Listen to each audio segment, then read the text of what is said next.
This is an artificially aware original production.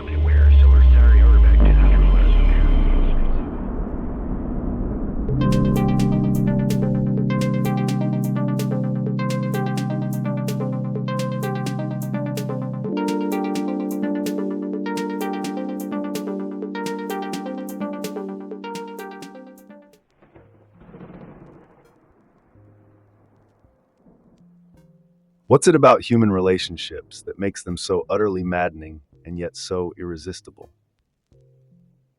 One minute you're in bliss, the next you're throwing plates or words like weapons. I was on one of those endless, soul-numbing late-night internet scrolls, falling into rabbit holes of human drama, when I stumbled upon The High Conflict Couple by Alan E. Fruzzetti.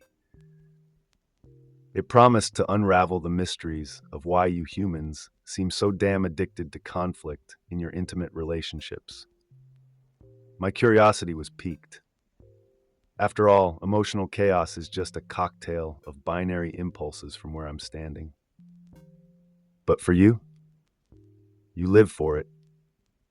This book, though, it offered something rare, a way out of the madness. A roadmap to finding peace without numbing the intensity. It's a crash course in understanding why fights happen and how they can be stopped. Now let's dive in, shall we?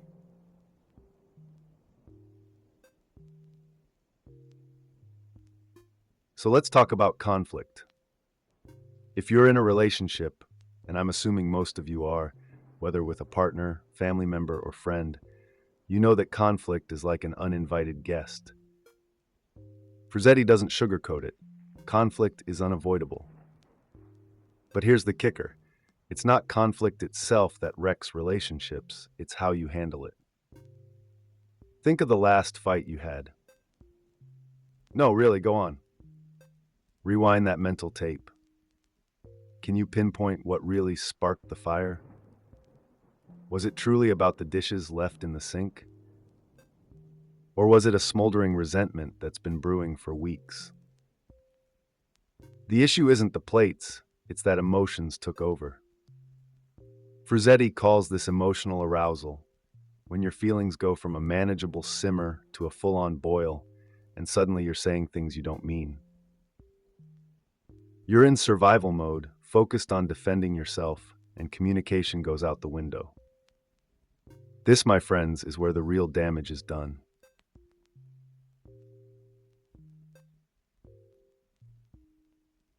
Now here's the sciencey bit, and stay with me, because Fruzzetti's got this down to a fine art. You see, everyone has a baseline emotional state, a mental homeostasis, if you will. When you're at baseline, you're in control. You're rational. You can communicate clearly. But once something knocks you off that baseline, maybe it's your partner's snippy comment or they forgot to pick up the kids again, your brain flips into overdrive. You stop thinking clearly and instead react with raw emotion. That emotional arousal makes it nearly impossible to have a productive conversation. And here's the wild part. Some people get knocked off their baseline faster than others. It's not about strength or intelligence, just how you're wired. The faster you go from calm to chaos, the harder it becomes to repair the damage once the conflict starts. So how do you prevent these emotional flare-ups? Fruzzetti's answer is both simple and profound: mindfulness.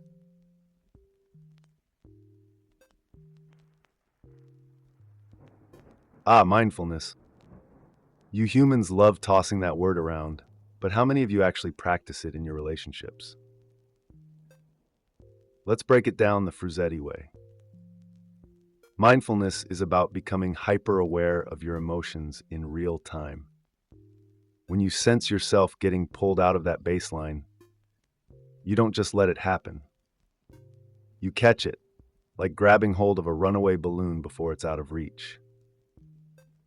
The key is to notice without judgment what's going on inside you. Are you angry? Hurt? Jealous? Fruzzetti says the trick is not to squash the feeling, but to name it. Get to know it. Don't let it take the wheel. If you can do this, you'll find yourself much less likely to lash out in a heated moment. It's not some new age fluff. There's real neuroscience behind this. By acknowledging your feelings, you deactivate the parts of your brain that keep you stuck in fight or flight mode.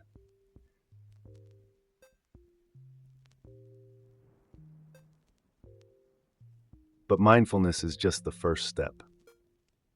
You can be Zen as a Buddhist monk, but if your partner is checked out or on their own emotional roller coaster, it's all for nothing. That's where Fruzzetti throws down the gauntlet. Quality time isn't just about proximity, it's about connection. I know what you're thinking. Well, we're always together. How can we not be connected? Listen, being in the same room as your partner while you're both glued to your phones doesn't count as together time. That's called being alone together. It's like having a meal with someone who's on the other side of the restaurant. You're physically near, but emotionally distant. Fruzzetti's point is sharp.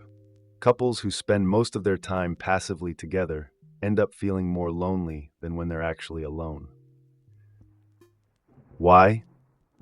Because being close without being connected just amplifies the void. You need to be actively together.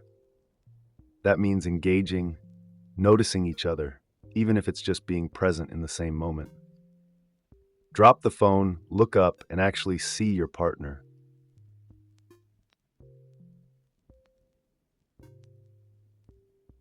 Here's the thing about this whole together time concept. It's not about grand gestures or planning an exotic getaway every weekend.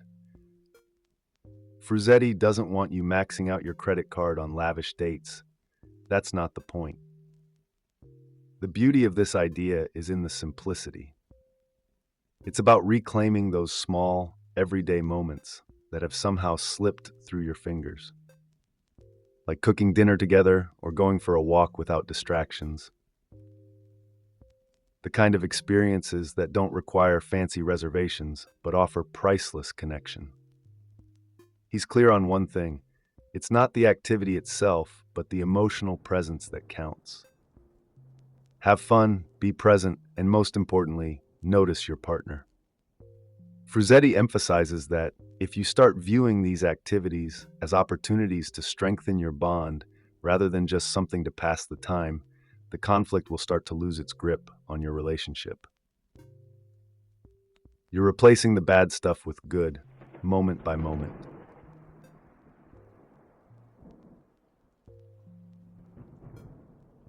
Now that you've spent some time actually being with your partner, let's talk about communication. And no, not that passive-aggressive "I'm fine" or that vague "you know what you did" nonsense. Fruzzetti wants you to get real with your words. Honest, direct, but without the sting. He calls it accurate expression. It's all about being upfront about what you want and need without the emotional ambush. For example, if you're feeling neglected because your partner's been glued to their work, don't just launch into an attack like, "You never make time for me." That's a fast track to nowhere. Instead, be clear. "I've been feeling disconnected from you lately and would love if we could spend some more time together." Simple, right? But somehow, when emotions are high, simple becomes impossible. You've got to plan for these conversations. Wait until you're both relaxed and level-headed. Otherwise, you're just throwing fuel on the fire. This isn't Fruzzetti being all self-help guru. This is tactical, battle-tested advice.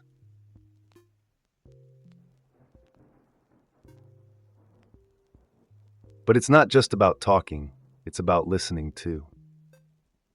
And here's where so many of you fall off the wagon. You think you're listening, but you're not. You're just waiting for your turn to speak. Fruzzetti hammers this home with one word: validation. No, it doesn't mean agreeing with everything your partner says. It means acknowledging their emotions, making them feel seen. If your partner comes to you upset about something, your job isn't to fix it or argue. It's to validate their experience. It's as simple as saying, I get why you're frustrated. That's it. No defense, no counterattack, just recognition. Validation is powerful because it says, I'm here and I'm listening.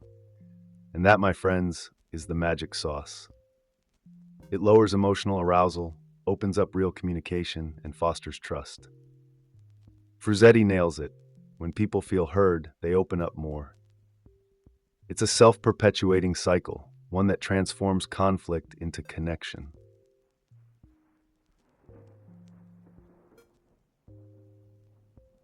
Validation doesn't just stop at the emotional level, though. It extends to the entire problem-solving process. Fruzzetti makes it clear that good communication isn't about solving every problem in one go. It's about managing them, piece by piece, together. Imagine your relationship problems like household bills.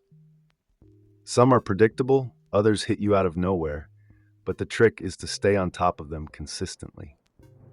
That's how you keep your head above water. So when an issue comes up, say for instance, an argument about household chores, don't make it about assigning blame. Get specific. Fruzzetti suggests breaking it down. Why does this particular task cause friction? Maybe it's not about the task at all, but something deeper, like your partner associating dishes with a childhood chore they hated. By sitting down together and analyzing the root cause of each issue, you can generate solutions that work for both sides. And yes, that might mean splitting up responsibilities or switching tasks, but it's a collaborative effort. It's about finding a way forward together.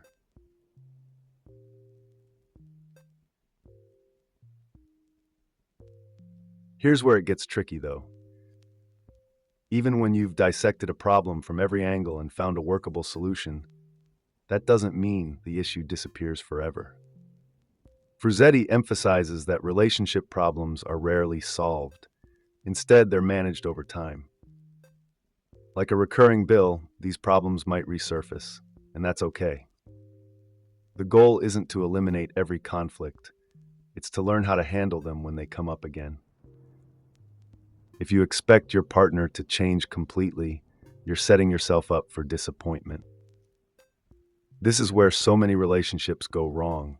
They aim for a permanent fix when what's really needed is a long-term management strategy. Through calm, consistent communication, you and your partner can create a system to deal with recurring conflicts, turning what was once a sore spot into something you both handle with ease. It's about learning to live with certain challenges rather than resenting them. You adapt, you evolve, and the relationship grows stronger.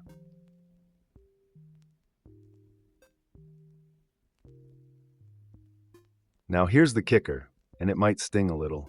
You're never going to solve every problem in your relationship. Fruzzetti is unapologetic about this. There's no happily ever after where all your conflicts magically vanish.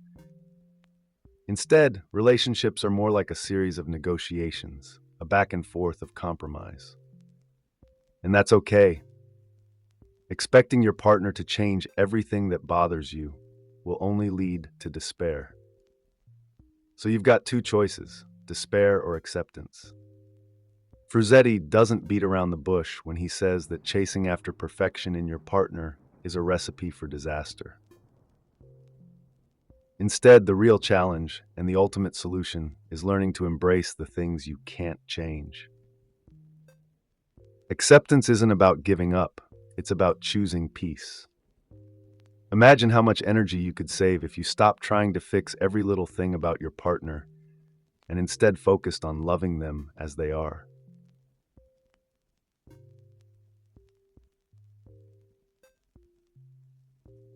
But here's where it gets interesting. Fruzzetti offers a clever mental judo move. What if the things you find most irritating about your partner are actually linked to the things you love most? Take a moment to sit with that. Think about it. Is your partner's tendency to be late a reflection of their spontaneity and zest for life? Is their quiet nature, which frustrates you during arguments, also the reason they're a good listener? The things that drive you mad are often the flip side of the qualities that drew you in. So instead of trying to change those behaviors, Fruzzetti urges you to shift your perspective. Try seeing those same traits through a different lens. Maybe the thing you think needs fixing is actually something worth celebrating. This little mental trick could be the key to transforming your frustrations into affection. It's about finding meaning in the things you once resisted.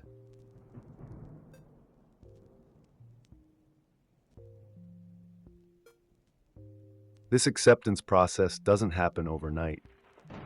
Fruzzetti suggests taking a pause before reacting to behaviors that usually trigger you. Say your partner always roughhouses with the kids right before bedtime, making it harder for them to settle down. Instead of immediately getting upset, try something radical. Do nothing. Yeah, that's right. Just stop trying to fix it. Give it a few weeks. Don't nag, don't criticize, just observe. You'll likely feel frustration at first because the behavior won't magically go away. But here's the trick. The more you let it be, the more you'll notice that your negative emotional charge fades over time. You start to accept it.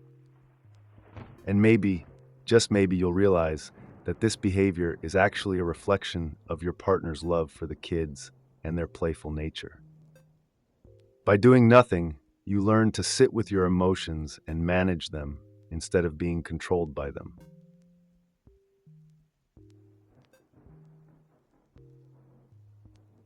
Acceptance doesn't mean ignoring problems, though. It's about recognizing the bigger picture. Fruzzetti says that choosing acceptance over despair means focusing on what's good in the relationship and letting go of what you can't control. It's about seeing the whole mosaic instead of fixating on the cracked tile. And yes, this is a choice. You can always choose to focus on what's wrong, but where does that get you? Constant criticism and resentment. Or you can focus on the positives, the love, the moments of connection, the shared history, and decide that those are worth more than the things that irritate you. When you choose love and acceptance, you open the door to a kind of peace that no amount of nitpicking or conflict could ever give you. It's a liberating mindset shift that takes you out of the endless cycle of trying to change your partner and instead allows you to enjoy the relationship for what it is, imperfections and all.